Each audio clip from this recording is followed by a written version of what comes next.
Trust registration കഴിഞ്ഞ് ഉടനെ ഞങ്ങൾ ആദ്യം പോയത് പുട്ടപർത്തിക്കാണ്. ഭഗവാനെ കണ്ടു, നമ്മളുടെ ട്രസ്റ്റ് ഡീഡ് ഭഗവാനെ കൊണ്ട് ബ്ലെസ് ചെയ്യിച്ചു. ഈ ഭഗവാന്റെ ദർശനം കഴിഞ്ഞ് അന്ന് വൈകുന്നേരം ഡോക്ടർ സുഭദ്ര നായരാണ് ആദ്യത്തെ 25,000 രൂപ ഒരു കോൺട്രിബ്യൂഷനായിട്ട് പുട്ടപർത്തിയുള്ള ഗണപതി ഭഗവാന്റെ നടയിൽ വെച്ച് സംഭാവന ആദ്യം തരുന്നത് ഡോക്ടർ സുഭദ്ര നായരാണ്.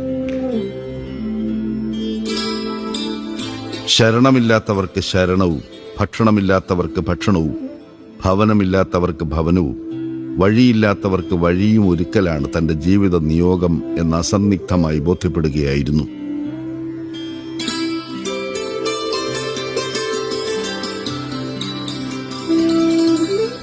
വളരെ നേരത്തെ മനസ്സിൽ പതിഞ്ഞുകിടന്ന ഒരു വിത്തിന്റെ സ്വാഭാവികമായ മുളപൊട്ടലായിരുന്നു 1996 കൈക്കൊണ്ട ഈ തീരുമാനം. 9 വയസ്സുള്ളപ്പോൾ അമ്മയോടൊപ്പം മദ്രാസിൽ വെച്ച് ഭഗവാൻ ശ്രീ സത്യസായി ബാബയെ ദർശിക്കാൻ കഴിഞ്ഞ നിമിഷത്തിൽ ഉപബോധ മനസ്സിൽ വീണതാണ് ആ വിത്ത്. മനുഷ്യനെ സേവിക്കുകയെന്നാൽ ദൈവത്തെ സേവിക്കലാണെന്ന ഭഗവാൻ ശ്രീ സത്യസായി ബാബയുടെ മഹാവാക്യം അനിർവചനീയമായ ശക്തിയോടെ ആ ബാലമനസ്സിൽ പതിയുകയായിരുന്നു. ഭഗവാൻ പറയുമല്ലോ, ഒരു പടി നിങ്ങൾ വയ്ക്കൂ, 100 പടി ഞാൻ ഇങ്ങോട്ട് വയ്ക്കാമെന്ന് പറഞ്ഞ പോലെ നമ്മൾ ആ ഒരു പടി വളരെ കഠിനമാണ്. എന്ന് വെച്ച് കഴിഞ്ഞാൽ മനുഷ്യന് ചിന്തിക്കാൻ പറ്റാത്തതാണ് ആ ഒരു പടി എന്നുള്ളത്. വാടക കെട്ടിടത്തിൽ ആരംഭിച്ച അനാഥാലയം അധികം കഴിയുന്നതിന് മുമ്പ് തന്നെ കൂടുതൽ കുട്ടികളെ കൊണ്ട് നിറഞ്ഞു.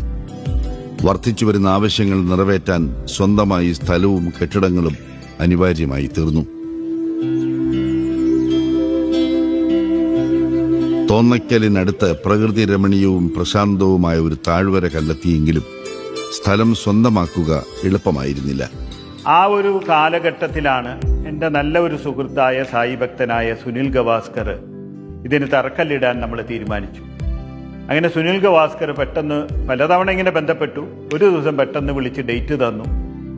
ആ ഡേറ്റ് തന്നപ്പോൾ 2-3 പ്രത്യേകതയുള്ളത്. 27 വർഷങ്ങൾക്ക് ശേഷം സുനിൽ ഗവാസ്കർ കേരളത്തിൽ വരണം ആദ്യമായിട്ടാണ്. അപ്പം നമ്മൾ ഏകദേശം അദ്ദേഹം വരുമ്പോഴുള്ള ഒരു ക്രൗഡിനെ കുറിച്ചൊക്കെ കണക്ക് കൂട്ടി. അപ്പം എന്താണെങ്കിലും ഒരു പന്തലിടണം.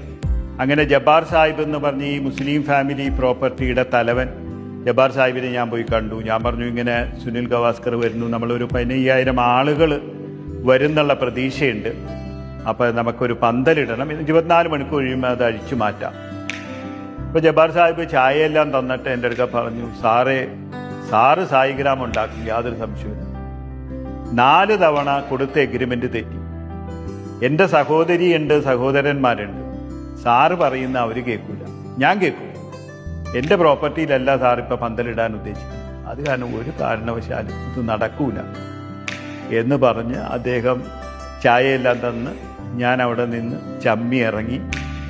അവസാനം നമ്മൾ 2 ഏക്കർ സ്ഥലം റോഡിന് വേണ്ടി മേടിച്ചു. ആ പെരുവഴിയിലാണ് തറക്കല്ലിട്ടത്. 2005 മെയ് മാസം 22 സുനിൽ ഗവാസ്കർ സായി ഗ്രാമത്തിന് തറക്കല്ലിടുമ്പോഴും പ്രശ്നങ്ങളും ഭീഷണികളും അനിശ്ചിതത്വങ്ങളും പൂർണ്ണമായി ഒഴിഞ്ഞിരുന്നില്ല. എന്നാൽ ദൈവകാരുണ്യം കൃത്യമായ വഴികളിലൂടെ സായി ഗ്രാമത്തെ നയിക്കുകയായിരുന്നു. വിശ്വാസം പ്രദാനം ചെയ്യുന്ന സാഹസികതയോടെ സായി ഗ്രാമം യാഥാർത്ഥ്യമായി.